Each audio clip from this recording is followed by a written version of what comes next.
Om Samastadam Kalyani Yutam Karnamaya Namami Chinmayam Devam Sattam Brahmavittaram. Priyam, salutations to all of you. Welcome to this camp. What is the name of the camp? Understanding Dharma. Understanding Dharma. Quite a few challenges you already faced to understand Dharma in your reach.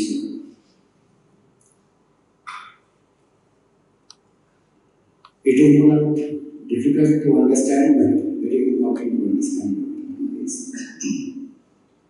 So I am very glad you are here with us. We are celebrating the 75th year of 75th community of our India's independence. And what better way than to understand Dharma? Because the core competency of Bharat is Dharma. So let us begin. What is Dharma? Anyone? What do you understand by the word Dharma? Duty. Okay, duty.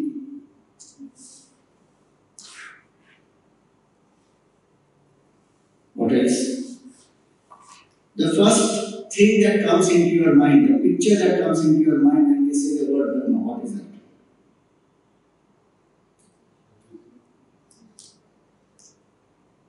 Come on, just take a picture. What picture comes to your mind? You don't have to think so much. Sorry? Saffron Hindu flag, okay? What else? Dharma is the right thing to do at any time. Right thing to do at any time, okay? Saving That's an idea. Saving principle. Saving principle is an idea. So these are like you are giving some explanation about Dharma. Right now I am asking now what is a picture? Huh? Kurukshetra, the battlefield. Okay. See, our mind thinks in terms of pictures, so that's why I'm asking what is the picture that comes to your mind first? Yudhishthira. Yudhishthira. Very good. Dharmaraj. Saffron flag, we have three pictures so far. Saffron flag and Yudhishthira and Kurukshetra. Anything else?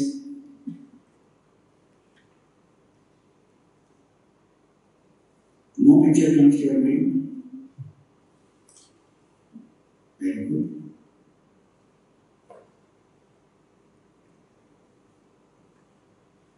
See, so some idea-wise people said duty, saving principle, and one more thing somebody said. I think you said The right thing. the right thing to do. The meaning of the word Dharma, if we have to translate, is very difficult to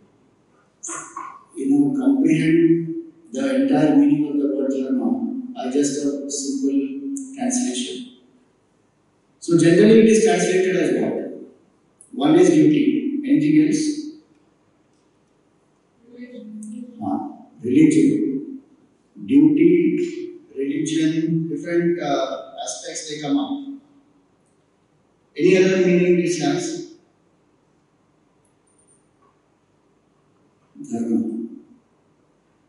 Only two?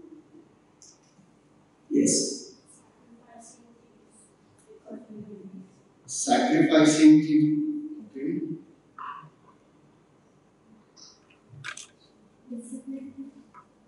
Discipline. So Dharma means discipline.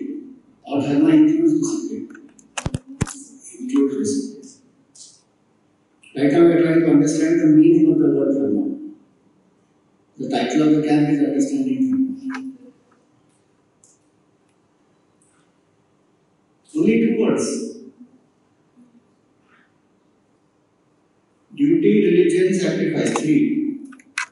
Sacrifice, I think, must be a part of that Dharma, necessary meaning of Dharma. See, the word Dharma has a lot of deep implications, the word must be understood in its own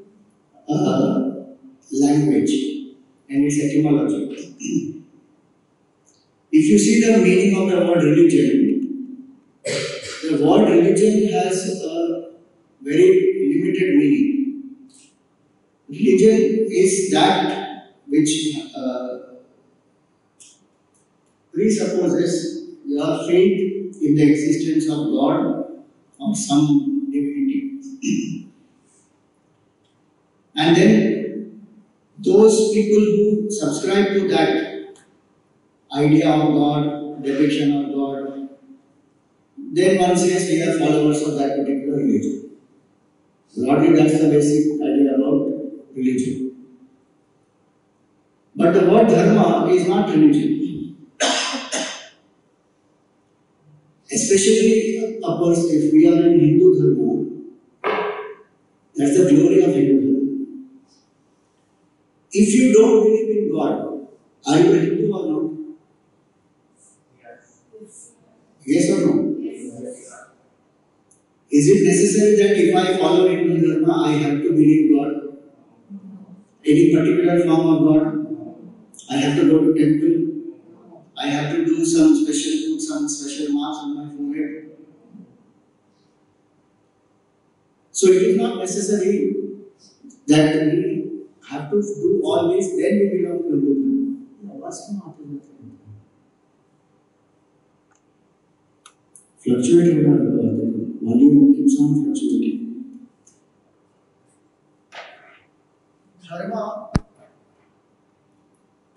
Dharma word comes from, in Sanskrit we have, the beauty of Sanskrit language is, the meaning of the word we will find in the word itself. That is called etymology. So dharma comes from the root dhru. Dhru means to uphold, sustain, integrate, unite. These four, very, very important. This is what dharma word, the etymology means.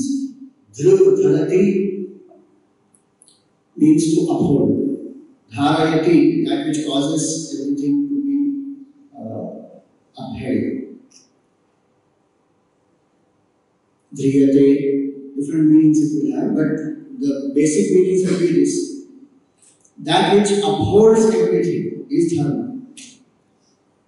So it's not limited, it's not at all used in the sense of religion in our culture. See, we have started applying Western models and Western concepts, Western ideas to our culture and trying to understand from their standpoint. But it is important that we anchor in our culture to understand what it is by itself. Because somewhere we lost down the line our roots. And we started looking to the West and thinking that whatever is Western is greater. And so we have come into this limited understanding of Dharma as religion.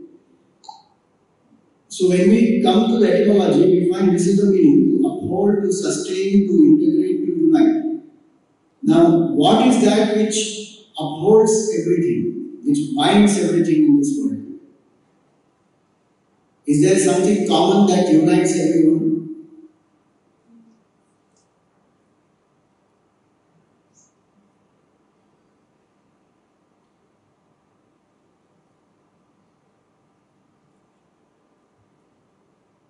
Nothing common, Swami. We all are different, we all are unique individuals. Everybody is born with special talents, special things, so there's nothing common in all of us. Is there anything common? Yes? Okay, wonderful. So, something which is common, what all can be common? So, first thing it says is atoms, the basic material with which we are made. Agreed? Swami, my atoms are different.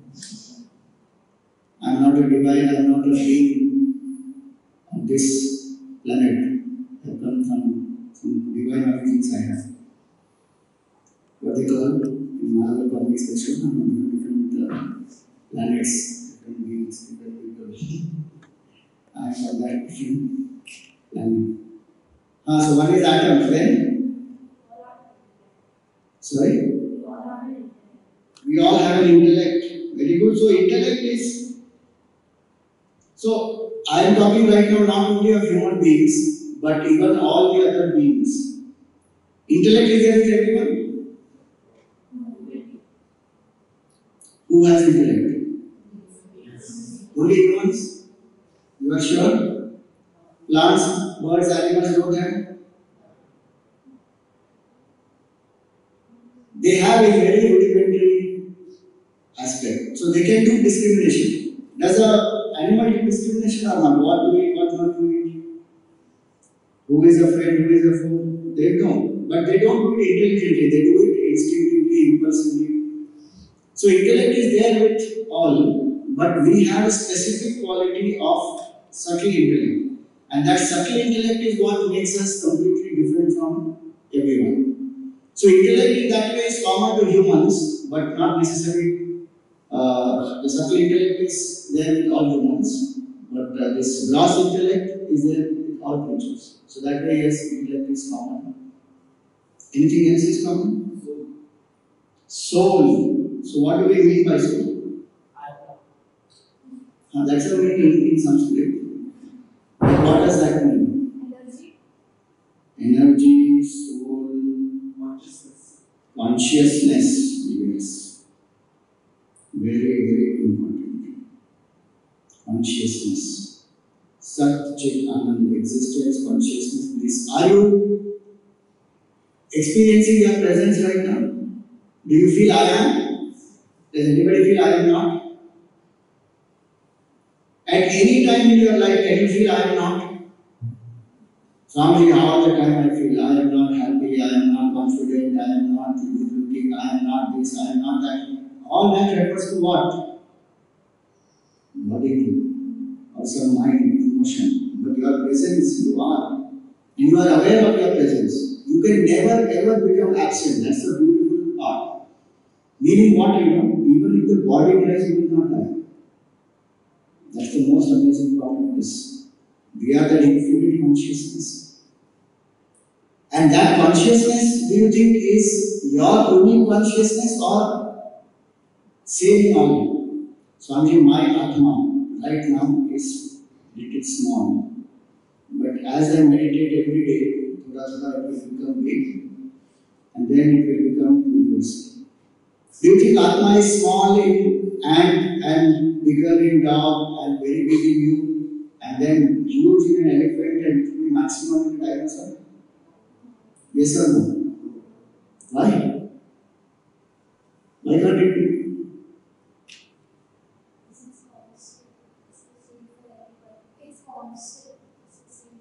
It is constant, it is same for everybody. It is infinite. It is not a limited thing. Consciousness is that which is infinite, reality, awareness, truth, whatever we call it. And it is only one. It has no boundaries. It is not any material. It is not bound by space, time, objects. So those details we will go when we come into Vedanta aspect. But this consciousness in us is one and the same. It is one consciousness appearing as all this. Like in the dream. I don't know if you dreamt last night. You were so exhausted by the time you reached here that you just went straight into deep sleep. When you dream, what happens? The dream world is created. You are the maker lying on the bed, and then slowly you project a whole dream world. In that dream world, what is everything made of? Is it your mind or is it something else? In the dream, suppose you see mountains, rivers, people, things, food, everything. What is it made of? Imagination. Imagination, but of what? Who imagines? You imagine? It is your own mind becoming all those things. Same way, one consciousness appears as this whole creation. And that one who realizes, that is our Dharma actually. So what binds all of us is consciousness. Our body is different from each other.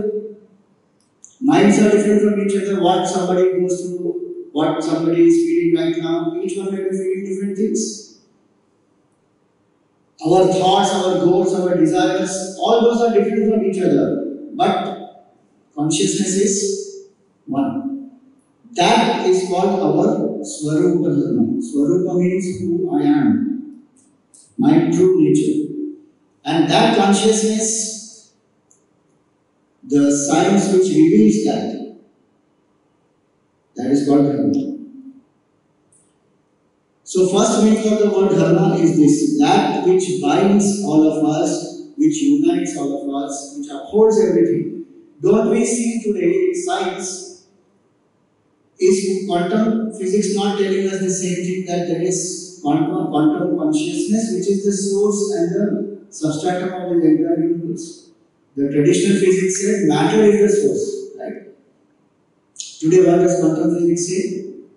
It is consciousness. Consciousness is the basis of this entire creation. And so that which binds all of us together is this absolute truth, one absolute reality. And the science which helps us to know who I am in my true nature.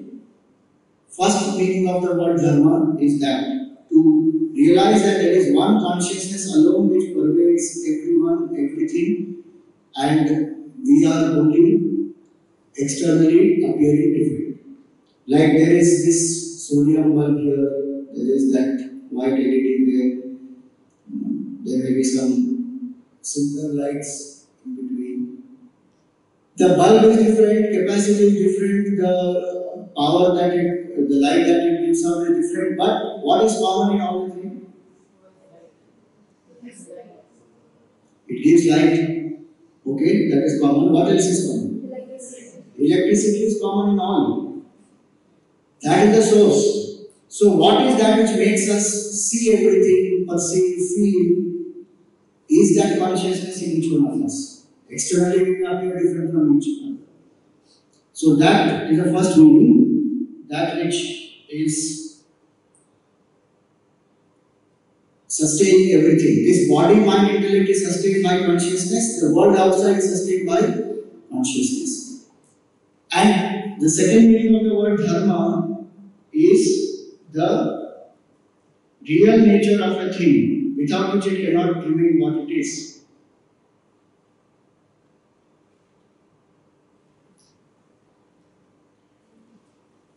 What is the real nature of fire?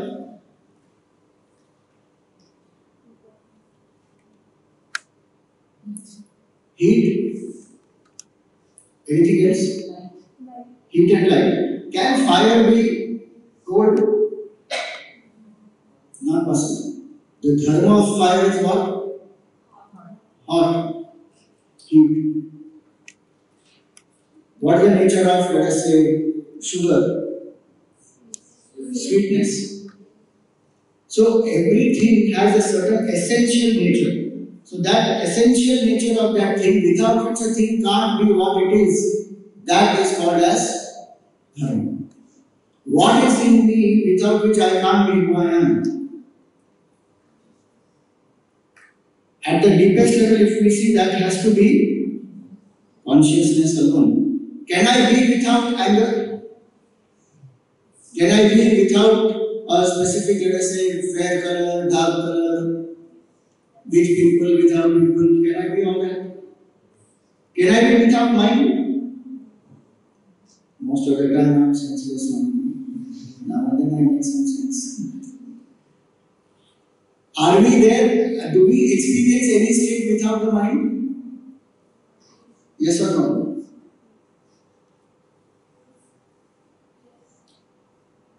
Not sure.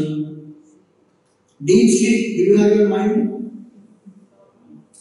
We are not aware of our mind in deep sleep state. Beyond dream, like now what people call today is what? Power nap.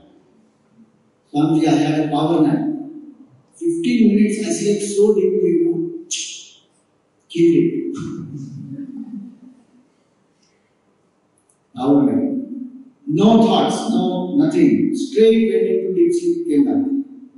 That state of mind where I am not aware that mind exists also, but I am still there. What did the philosopher Descartes say? I think, so I am. Do you agree? You think, so you are. Which means that if there are no thoughts, you are not there. What it should actually be? I am, so I think. I exist, and then I think, and there are states where I don't think. That is only in deep sleep.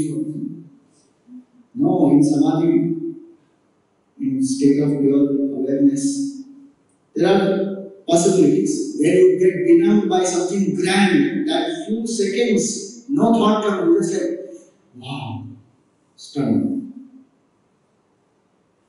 There are many times when we don't think we are not using our mind, but we still are. So that is our true nature. Not the body, not the mind, not the intellect. That comes and goes. But consciousness is our true nature. So that is called Dharma. So this consciousness which upholds everything, that's the first meaning. That which upholds everything is Dharma, consciousness. That which is the real nature of a thing, that is called Dharma. Without which it cannot be. Again, that is consciousness. Now tell me, what is that emotion which binds everything? Love? Okay. Family, we united hatred more than love. Yes or no? Many people are together because they hate. They come together and hate the opposite person. Some country, some team, something. We are united. I hate. I am going to ensure that they get destroyed. We are united by hate. Yes or no? Again, that is human mind's impurity. What unites the entire creation is only love. What gives rise to love?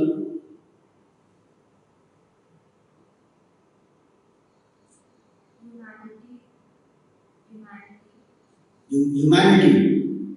Okay? If you see each other and you have humanity in feeling, then love may arise. Okay? I am saying in general about creation. Somebody else was saying something. Sorry? Feeling. What? But love is a feeling. We are asking what gives rise to love. Very good. So inclusiveness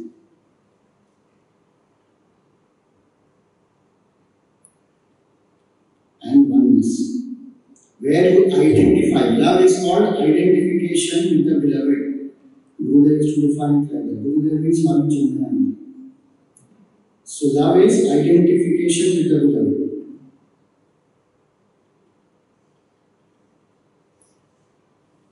Now think about it. Think about anyone or anything that you love. Quickly give me an example. What do you love? Parent, dog,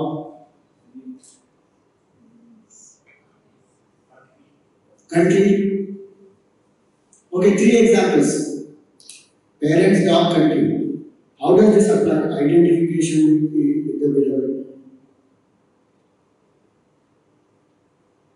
How do you identify with your parents? Beloved does not mean romantic lover. Parent, do you feel oneness? My parents have given birth to me. Parent feels this is my child. There is identification. With the dog, something much more than anything. My dog loves me genuinely. When I come home, nobody is very happy, but the dog is so happy, and the dog welcomes me so much. I identify the dog is my life. It's true, their love is so genuine, selfless. And you know, people say that you must have done some punya karma for a dog to come into your life. Instagram reels, if you see, there is Instagram dog lovers. So many dog reels are there. In that, one of the reels would be this. Some good karma you have done for a dog to come into your life, it will completely transform you. So there is an identification. Whatever it may be, it's a living creature or it is so pure, it is so tender, whatever that means, there is some identification. And with the country, this is my country, I am born here, I love this country, we are Indians, all that. So, wherever there is oneness, there will be love. Yes or no? So, vision of oneness leads to love. If you feel love in your heart, do you want to harm the beloved? Or you want the best for the beloved? You want the best? So when we feel genuine love in our heart, then we only think of the welfare, the well-being of the beloved. Will it not be natural that we follow values? To some extent or the other, we will definitely follow values or no? Honesty, being kind, being compassionate, being forgiving. All those values we will follow. So where there is oneness, there is love. Where there is love, there will be values. And can you love without doing anything for them? Someday, I love my parents, but I do not do anything. You love your boyfriend, girlfriend, but I cannot give gifts, I cannot appreciate, I will not do anything for them, but I love. Is that possible? It is deep in my heart, buried. My love is buried deep in my heart. They have to understand it. Not possible. We have to express, and the joy of love is in expression. So, how does love express towards the beloved? In action, when love expresses towards the beloved, that is what we call as duties. Do we have duty towards country or not? Why do we have duty? Because we identify. This is my country. I have taken so much. I have received so much from this country. I have a duty. I have an obligation. I feel so much love for my country. Towards parents, we have or not? Towards yourself, we have or not? There is a vision of oneness that will lead to love, that will lead to values, that will lead to duties.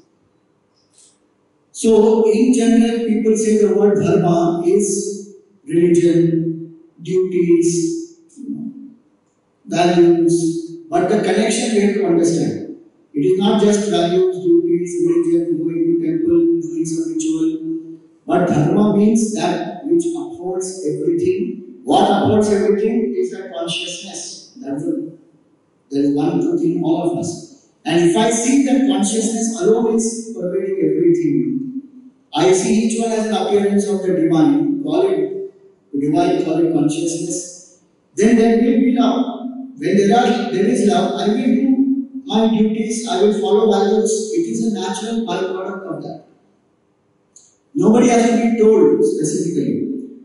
So, many people translate the Dharma as rules. And that's why people think that one is of Dharma. Why? Because rules are not to be broken. Because one says that, my life, my rules. I am a free bird. I will do what I feel like doing. Who are you to tell me anything? And especially religion now. If somebody, in a religious organization or belonging to a particular religion says something, then immediately people say moral policy, policing, and this and that, and who are you to tell anything? Because one has misunderstood that Dharma means only this. Do this, don't do this. So do's and don'ts are not the main meaning of Dharma. Do's and don'ts are an expression of Dharma. If I have to do my duties, should there be do's and don'ts or not? Because I don't want to hurt and harm the beloved. So, and in that I am also included. It is not possible to hurt anybody without hurting oneself. Mullah Nasruddin, Gurudev used to love his anecdotes and stories.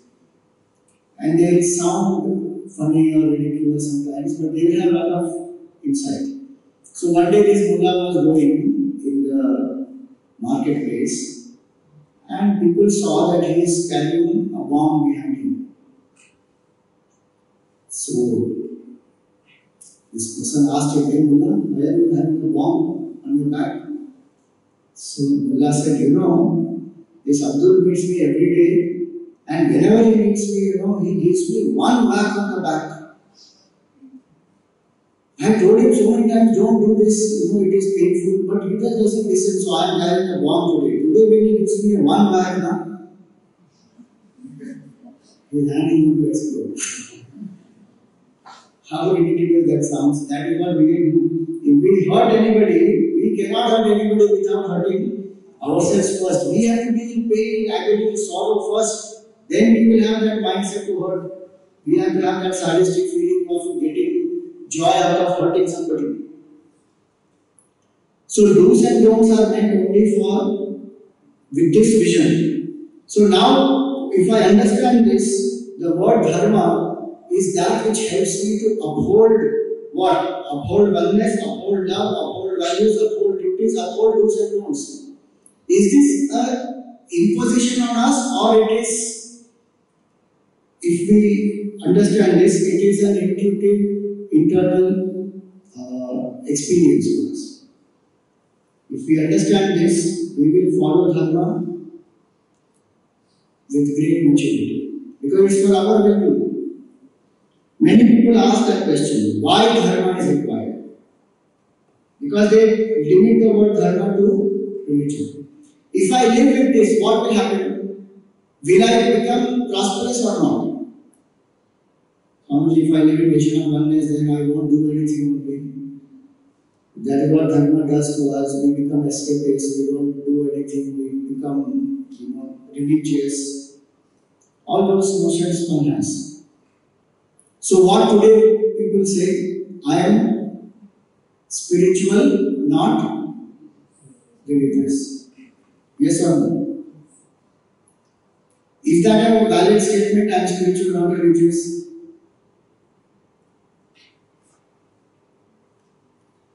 Tell me what includes what? Does spirituality include religion or religion include spirituality?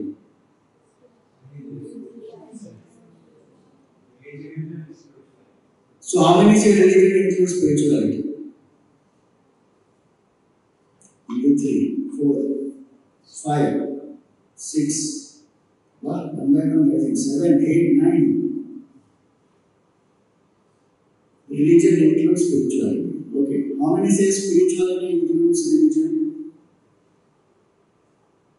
Okay. But then if spirituality includes religion, then I am spiritual, not religious, then not apply. If the spiritual or religious already. And how many say they are both exclusive, how many they have no connection to each other? Anyone? Nobody. So again, this spiritual and religion, the word has to be understood clearly. There the word religion is limited to only rituals. So people say, I will follow spiritual philosophy, but I don't want to do the rituals. That is what people mean or not. I am spiritual, not religious. Again the confusion comes there, because one has made this distinction and limited the word religion. So that's why we come back to this aspect that, see, Adhyatma is the philosophy. Okay. And yoga means to unite.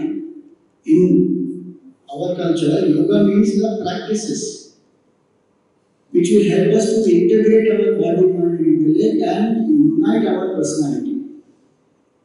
Any science, will it have pure and applied science or not? 2 parts will be there or not? Can there be only pure science? What is the meaning of the pure science if it is not applied? And can there be only applied science without the backing of pure science? If you want to learn swimming, what will you do? You have to learn what is the theory of it as well as you have to jump in water, right? Can you say that no, Swami, I only know how to, I have read books on swimming, I don't touch water. I am spiritual, not religious, means that I read philosophy but I don't apply it. And I am fully, doing the practice, let us say, I jump into the water, I learn swimming somehow, but I don't want to know the theory of it at all. I don't want to know how to breathe, I don't want to know about different strokes, I just jump. Lots of people tell me that. How to learn swimming? Just jump in water from the because they think that swimming means only do some hand movement and some leg movement and ऐसे भी तुम float कर लो हो जाएगा आपको swimming आ गया. If you want to learn properly, you have to learn the breathing pattern, how to turn the head this way, that way, what are the hand movements, where to turn, what to do, balance, so many things are required. Then I can say I am learning swimming properly, I have learned. So, any science will have pure and applied science. Same way in spirituality, Gurudev Swami Swatmananda used to call Dharma as a subjective science. And that subjective science has both.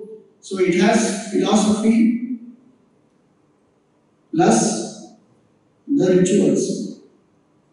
Rituals mean the practices. Because again people think rituals means only doing some puja path. All practices come under that. So both these are a very, very important aspect of Dharma. Philosophy is Adhyatma and rituals is a yoga. So in the Gita, if you see every chapter ends with that. Brahma Vidyayam Yoga Shastre Shri Krishna Arjuna Samvade. So Dharma constitutes both these. Only one will not help. So actually that I am spiritual, not religious statement is a very high sounding statement, appears to be very wonderful, but it has serious limitations. Dharma has to include both philosophy and the practices.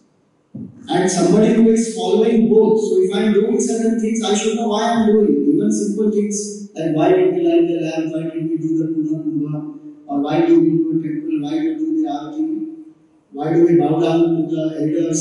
So many things that we do in our culture, those are the practices. But there is a deeper philosophy behind that we have to understand. And that philosophy is what unites us, what makes us aware that who am I truly, why I am doing certain things, how it prepares my mind. And that's why Dharma becomes very, very important. Now with this meaning of word Dharma, is there an option to be dharmic or there is no option? Only I choose to follow Dharma. Is there a choice or there is no choice? No choice. Think about it. क्या करें स्वामी जी, भाई आपने इतना बोल दिया तो हमको follow करना होगा.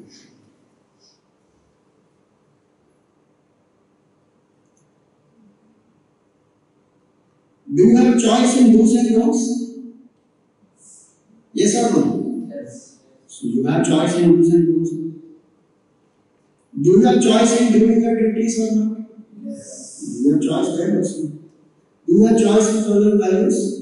Yes. You have choice. Do you have choice to love our God? Yes. Then Dharma is our choice. In vision of oneness, we have choice or not?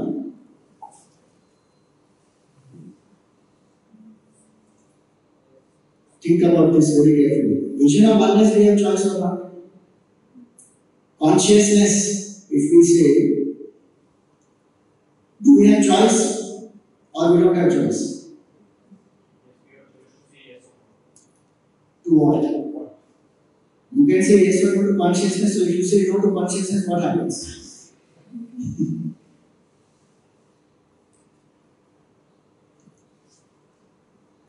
Choice in this case means what? Between existence and non-existence, consciousness and inertness. No choice there. It is our essential nature. That's why I have a choice to become hot or cold. In essential nature, there is no choice. To have the awareness of that essential nature is the choice, which is where the confusion lies. I don't keep the vision of oneness all the time. I identify with the body, I start discriminating between gender, I am a girl, he is a boy, and then in the world so much of discrimination happens, exploitation happens, because we don't see the oneness. Based on the gender, based on the color of the skin, based on economics, based on community, based on country, based on this religion, so many ways the divisions keep happening. That is because we don't see the oneness. But in its essential nature as consciousness, we don't have a choice to be consciousness or not to be consciousness. What is the line of Shakespeare? To be or not to be is the choice. From Veda's standpoint, to be or not to be is not a choice. There is only one. To be. That's it. I am already being. But to be aware of that and to act out of that, that is the choice. And hence, we say that Dharma is. So, Dharma is there for whom? It is there for only humans or for everybody. In terms of consciousness, it is there for everybody. But when we see love, values, duties, all that, Dharma is an essential choice that human beings make consciously to live this higher way. The plants, birds, animals are living it impulsively, instinctively. Nature regulates it. But in human beings, we have the freedom. And so that freedom to choose is very, very important. That freedom that we have to make the right choice, Dharma is very important for that. Without Dharma, our choices may not be appropriate. We may choose based on just certain externality. But if I anchor from this deep vision of oneness, love, happiness, then there will be better choices that we will make. We will integrate, we will evolve ourselves. So Dharma that way is very important because we have the buddhi. And we can choose the higher way of living. And that's why understanding Dharma plays a very, very big role. And then to limit oneself that, okay, Dharma means religion and I don't need it, that's a very limited reasoning of the word Dharma, meaning of the word Dharma. Dharma is there for all of us, whether we are Hindus or not. In this case, is there anything Hindu in this? Whether you are a Hindu or you are not a Hindu, you have consciousness, you have love, you will feel oneness, you will feel the duties and you will do what is good and what is not good, refrain from that. And so, this is a deeper aspect about the word Dharma. Now, is Sanatana Dharma, when we say Hindu Dharma, is Hinduism a way of life or so the question is Hinduism a religion, not a way of life? Yes or no? Is that statement correct? So many people say, Swamiji, Hinduism is not a religion, it's a way of life. Is that statement correct? Think. What is Hinduism? Is it a religion or not a religion? It is Akka. From the understanding of the word religion, is Hindu Dharma religion or not? Yes, religion. Religion speaks about God, you have faith in God, you do practices related to that, that is the definition of religion. In that sense, is Hindu Dharma religion or not? Yes. Because one part of Hindu Dharma is this. It is one method to realize the divine. And in fact, if the goal itself to realize who we are truly, we are one with the divine, that is the goal. So Hinduism is a religion and it is also a way of life. But it is not a religion in the traditional sense of the word religion, where people use the word religion for one founder, one book, one God. Is there one founder of Hinduism? Is there one book that we follow? Okay. Is there one God that we say only this God? Does Hinduism believe in idols and different gods, or Hinduism believes in one God? Different gods. But are those different gods different or one? So they are one as consciousness, but we don't say one form alone exists. In that sense. So Hindu Dharma is a Dharma. And should we be proud to say I am Hindu or not? Super proud. No, Swami, I can't say I am Hindu. It will offend people. Will it offend people? If you say I am Hindu, if it offends, it is their problem. Very good. If you say I love Hindu Dharma, can it offend? Is it insulting to other religions? It is like saying I love my mother. I respect all women, but I love my mother. So each religion in its own place, but I love Hindu Dharma. Very important. See why this is necessary? Because if we have a dharmic life and we are proud of our dharma, we will not compromise with our dharma. We will not be apologetic about our dharma. Today, do you think Hindus are apologetic or unapologetic about dharma? In general, I am talking as Hindus, not one or two people or a few groups. As Hindus in the country, are we apologetic or non-apologetic? Very apologetic. We have to keep on defending our practices, our religion, our festivals, and with so much fear in our lives of being branded by the society. And those society members are who? Majority of our Hindus. We only look down upon our own religion. Because why we think that without religion my life goes on is better. Without religion, life has to continue. It goes on, why?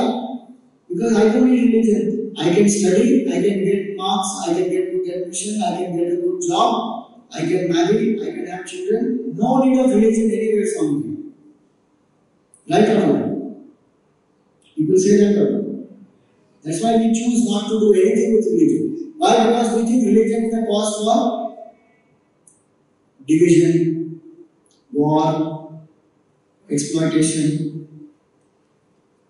If people are doing that in the name of religion, who is to blame? People are religion. I won't use the word dharma or religion. I wish to use the word dharma. Dharma is to be blamed or people have to be blamed? If there is corruption in education, in medicine, in law, in government work, private work, wherever, will we stop going to hospitals? Why is Swamiji? Medical profession become very corrupt. Will we stop getting educated? Why? Education system is not very corrupt. Will we do any of that? But why do we do that with religion? With dharma? Because we think that without that my life can go on. And it is better without that. People may have fought in the name of religion. But that does not mean that dharma is something which is causing that. It is a narrow understanding of the people which causes all that. That is the vision of divisiveness that causes it. Dharma is speaking about oneness always. And so why is dharma required? If we understand this, dharma is very, very essential. First of all, to know who am I in my true nature. Our next session will be about who am I as a person, as a Swadharma, what is my core temperament. Even as a person, what am I? What choices should I make? Which career should I take? What kind of relationship should I have? All that if it is guided by dharma with a deeper vision, will our lives not be better? In relationships, what is the issue? Suppose you remove oneness, you remove love, and you remove duties. Will any relationship survive? Main challenge comes in relationship in that only. So many people say, Swamiji, I love, but that person doesn't love me back. I love so genuinely, I have fallen in love. I have given myself up. I don't know who am I anymore now. For that person I changed so much, but that person did not love me back. Why? Because the person didn't follow Dharma. And the person who is loving also doesn't understand Dharma. Goals also that one is achieving. You know, one of the meaning of the word Dharma is fortitude also. That we do not compromise with our goals, and whatever our goals are, with single pointedness we achieve that. For achieving our goals, for having harmonic relationships, for integrating our own personality. Are we disintegrated or not? Right now we are sitting here, we must be thinking, what is it breakfast today? Something special will be there. Body is here, mind is somewhere else. So, what is Dharma? Why Dharma is required? It is an essential aspect to operate to our full potential. Again, as we saw earlier, we do have choice to follow Dharma or not in terms of the values, in terms of do's and don'ts, duties, etc. But if we go to see in a deeper way, we don't have choice, even in those levels, because only if I follow those values, I do my duties, I apply the do's and don'ts, I have love in my heart, then my potential manifests and I also experience happiness. Is it possible to experience happiness without doing duties, being very bad person, tormenting people, not following any rules and regulations at all? True happiness one can't experience. There will be loneliness, there will be insecurity, there will be a lot of challenges. Which is what we see happening in the world around the world. In spite of all our education, comforts, conveniences, are we more happy or are we more stressed out today compared to our ancestors? Much more stressed out. Little things can cause us so much challenges. We get so upset. After having so many things. So, if I understand Dharma properly, my life will become happy. I will become a more integrated person. My heart relationships will come into harmony.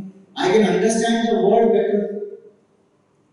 Our Sanatana Dharma speaks about three main aspects: Jiva, Jagat, and Jagadishwar.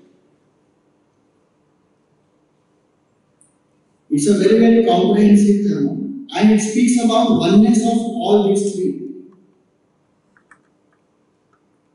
If we understand we are one with the universe, what we do to the universe will affect us, and what happens in what we do will affect the universe, and what is happening in the universe will affect us.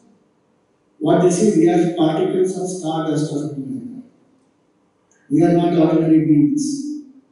Meaning, the entire universe, there is a certain level of oneness. We saw even from atom level, there is a oneness.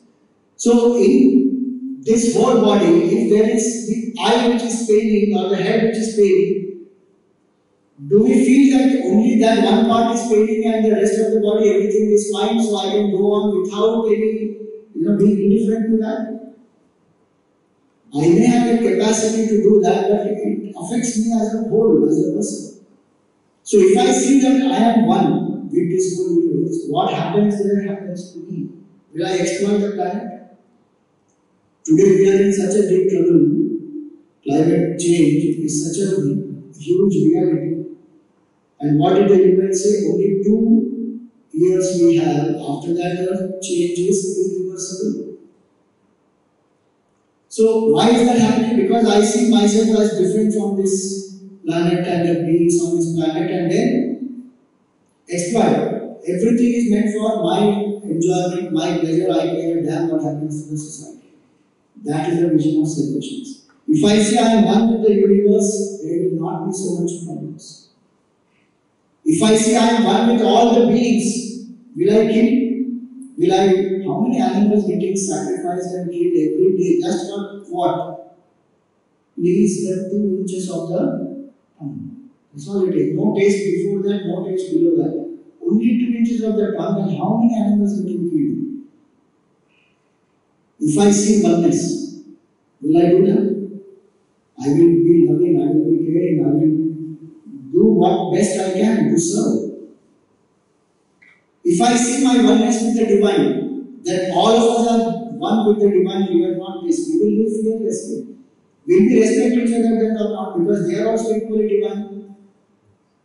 Will we go out and hurt and injure and harm and destroy? Not possible. So the solution for so many problems we have in the world today, whether in relationships, whether in our, for the planet, whether it is in individual life, whether it is in goal setting, in professional life, ethics, morality, governance, so many things people speak about. What is the context of that? Context is Dharma. So if I anchor in Dharma, my life entirely becomes very beautiful. So I will end with this one very nice concept we have in our culture. And what is that? That Dharma is, what are the four Purusharthas or four, let us say, the pursuits of human life in Hindu culture? Dharma, Artha, Kama and Moksha. In that, very important is what comes first is Dharma. My pursuit of prosperity should be based on Dharma or not? Without that, what corruption happens? Pursuit of enjoyment should be based on Dharma or not? Otherwise, we have all kinds of things happening. Because one is not committed faithfully in a relationship. So, Dharma is the basis for prosperity, Dharma is the basis for enjoyment also, Dharma is the basis to live greater values in life, and Dharma prepares us also for moksha. And that is why it is very important to anchor our life in Dharma, in the vision of oneness that follows love, values, duties, rules and rules. If this context becomes very clear to me, will I ever ask the question that why should I follow values when the others are not following values? Because I have to face the result. It is my karma which I have to face. People are corrupt, why should I be honest? No, because I have to face the karma. If individuals value dharma, whole society will be dharmic, there will be happiness and harmony inside and outside. So this is a basic introduction we had of the word dharma. If you have any questions, etc., we will take them up maybe in the next session. For today, right now, we will conclude here.